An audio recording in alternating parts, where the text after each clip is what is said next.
hello मारू Ben Richa Ben छे नाम અને આમ ગાડી ભરવા આવે છે અમને ઈ બહુ દુખી કરે છે અને રસ્તો છે હાકડો એમાં અમે બેન દીકરીઓની શેરતી કરે છે અને અમે ઈ લઈને આયા કુબા વાડીના છે વાકાનેર અને કુબેથી ને આયા તીથવા ગામ છે અમને બહુ કંદરગત કરે છે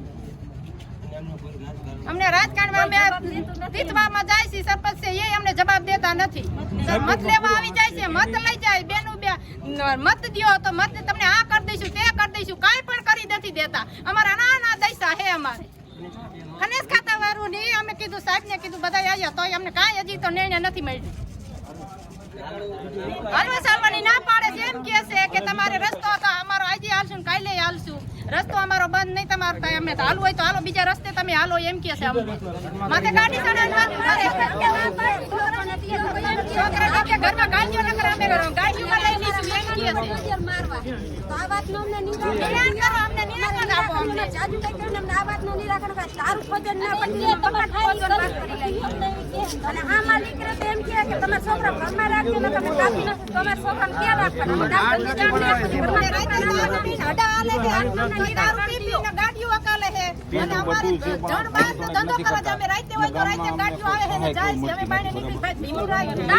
એટલે પાસે લઈને નીકળે અમારા ગામ તો કે એમ ધીમી નહીં આલે તમારે ખાઈ કરી લેવાનું અમે કોઈથી બીતા નથી એમ કહે છે અને પોલીસ વાળા આપતા ખાય છે પોલીસ વાળા કઈ બોલતા નથી પોલીસ વાળા એમ કે દારૂ ખોલે જાય દેતા નથી અને ખનીજ માફિયાનો એટલો ત્રાસ વધી ગયો કે રાતે બેનું દીકરીઓ હાલે છે તોય હુકી ધમકી મારે છે કે અમે ઉપાડી જઈશું કે માથે ગાડી ચડાવી દઈશું આવી હુકી ધમકી આપે છે અત્યારે મામલતદાર આવ્યા તોય અમને પૂરતો સહયોગ કે જવાબ હજી મળ્યો નથી હું ગુજરાત કોળી ઠાકોર સેના અધ્યક્ષ જયેશ ઠાકોર વાંકાનેરનું તીથવા ગામમાં ભૂ માફિયાઓ ખુલ્લેઆમ ગાડીઓ ચલાવે છે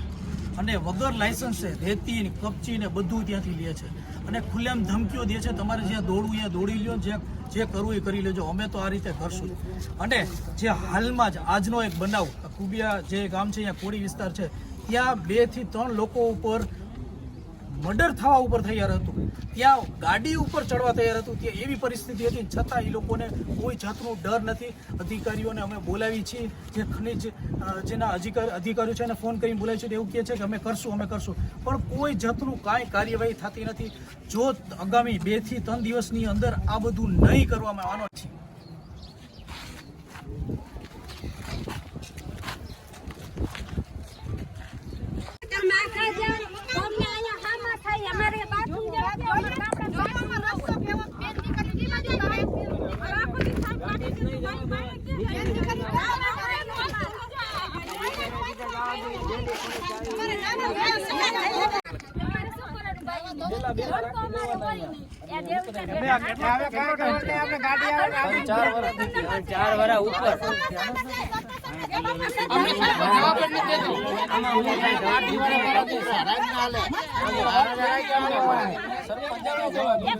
મેં શું વાત કરી